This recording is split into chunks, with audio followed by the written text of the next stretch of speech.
So basically here I've got a bowl of blood oranges and a few lemons just to tweak the flavour a little bit, and simply sugar. And that's the only two ingredients.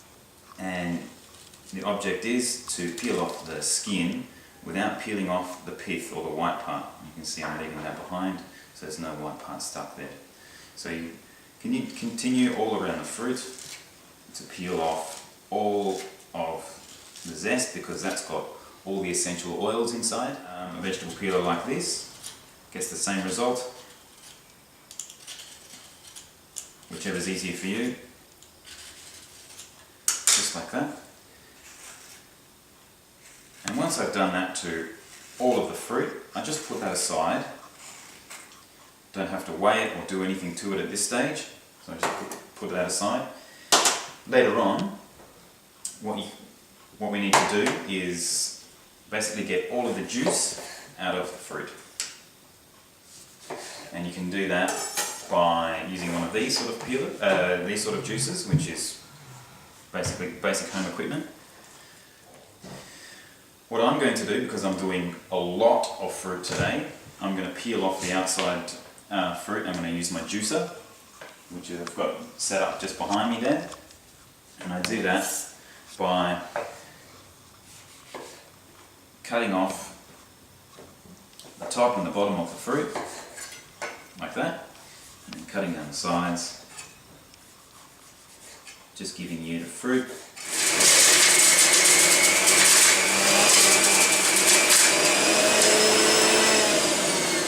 If there's a 1.2 kilos of juice, there'll be 1.2 litres. But obviously if I measure it with the air in there, it'll be a false reading. So I've got all our juice going in there. It's a lovely ruby red. Hopefully this container's big enough. Okay, so we've got just over 1.5 kilos or litres. Which is interesting because it won't fit all in this jug, and this is a 1.5 litre jug. So what I do now is set that aside along with the zest, and I measure 1.5 kilos of sugar.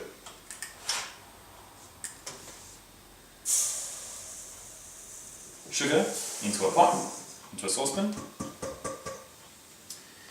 And I'm just going to put a little bit of water in there.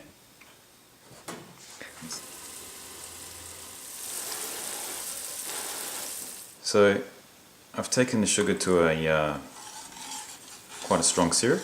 Now this is probably just over 110 degrees Celsius.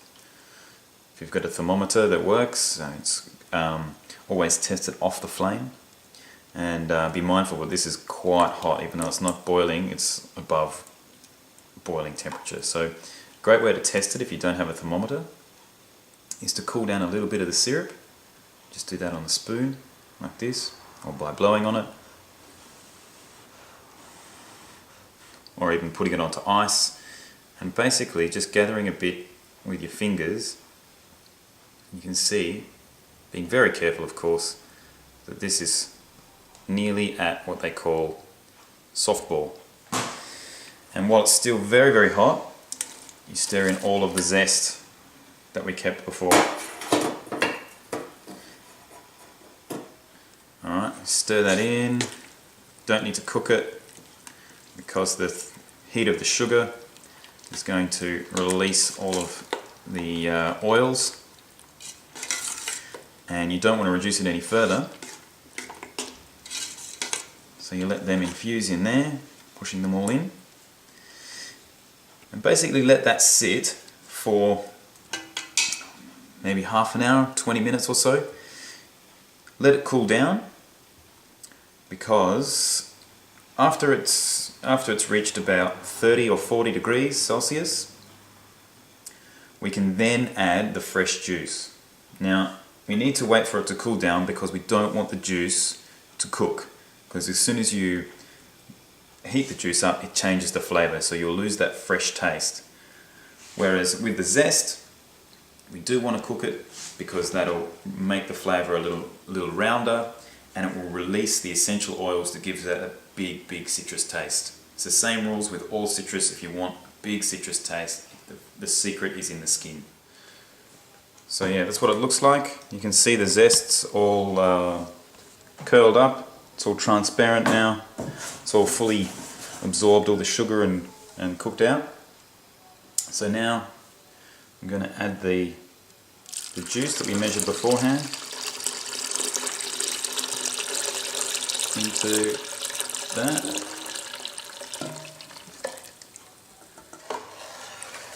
It's just sort of crystallized just on the edges there, but that's not a big deal. You can see we've kept that lovely red colour.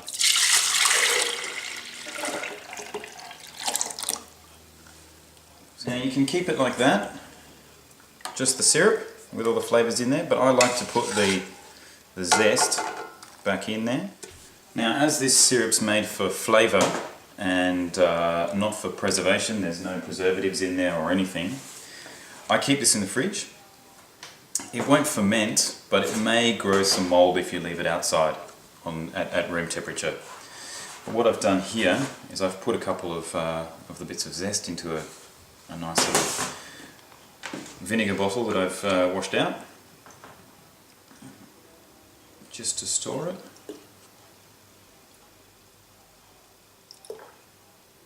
And this is actually for a friend of mine. There you go. Now I mix this the same as you would regular cordial or syrup. 1 to 5 or 1 to 10, you know, 10 or 20% of the volume of the drink. Some ice, a bit of sparkling water.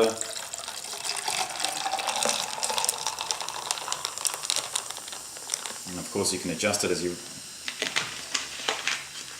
your taste. Done.